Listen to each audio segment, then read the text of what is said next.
Okay, I was not planning on doing another video on this for a while because, like I said, I've got other commission builds that I got to get done.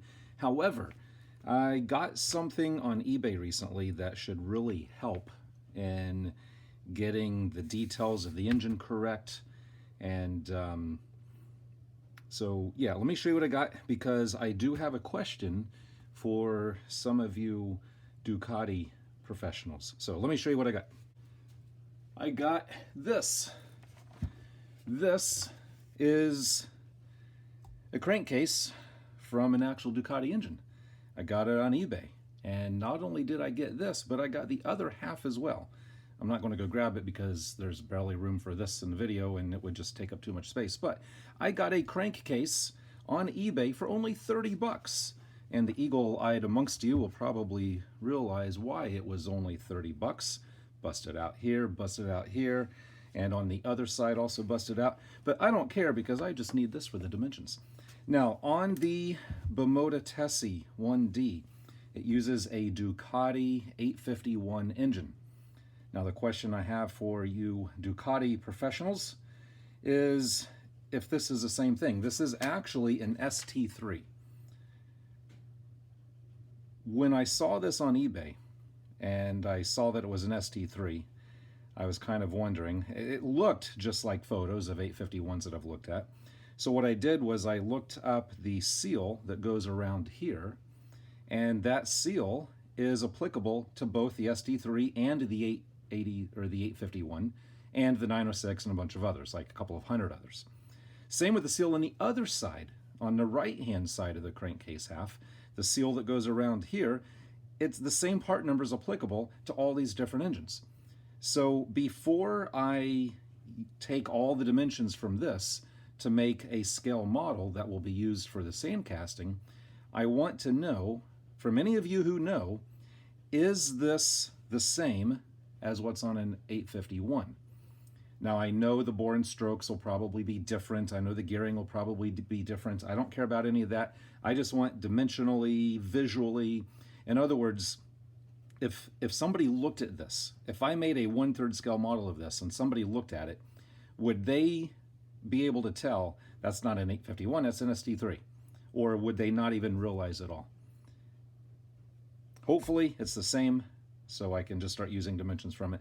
Now again, I'm putting this video out now because I want to put it out there now and have a lot of chance for some feedback from any of you who might know before I actually start making the 1/3 scale model of it.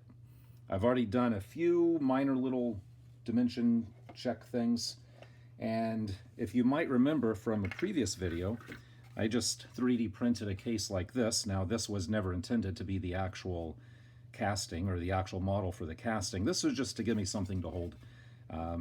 But I realized that some of my dimensions were wrong. Some of my dimensions were off simply by looking at this.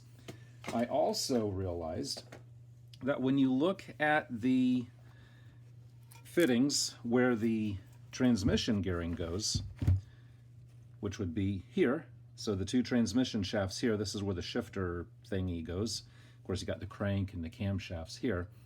But what I did, if you remember from previous videos, I bought a 3-speed transmission off of eBay. This is from an RC truck or something. And 1/3 scale, when you look at the dimension from the center of that shaft to the center of that shaft, it's almost exactly right for here. It's only off by like a millimeter, maybe less.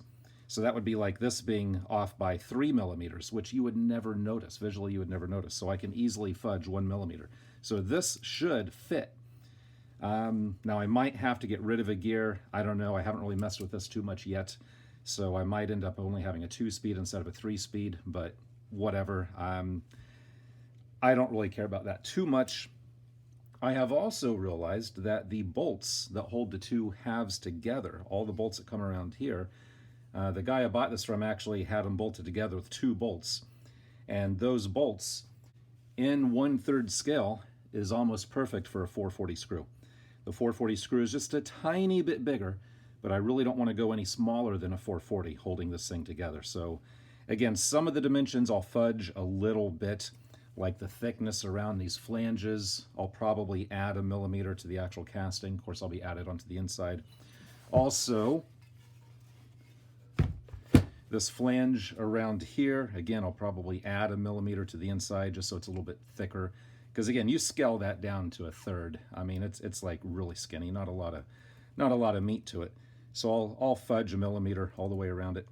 But again, if any of you know for a fact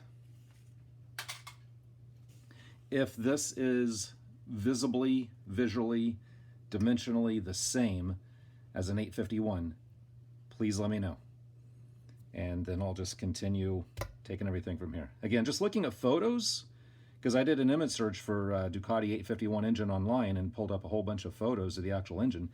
And as far as I can tell, it looks the same. So, and maybe it's dimensionally the same, but maybe there's something that's different, like maybe some of these ribs or details maybe a little bit different. Let me know. I can always add or delete or whatever when I make the model. So anyways, any information along those lines would be greatly appreciated. And I'm going to cut it off here. Again, if you're waiting for me to start this actual project, well, so am I. I kind of got myself neck deep into some other projects that have to get done pretty soon. So I'm not really going to be starting on this hard and heavy for several more months at least. So be patient, and I'm really getting excited to get back onto this. But yeah, let me know if you know anything, and as always, until next time, thanks for watching.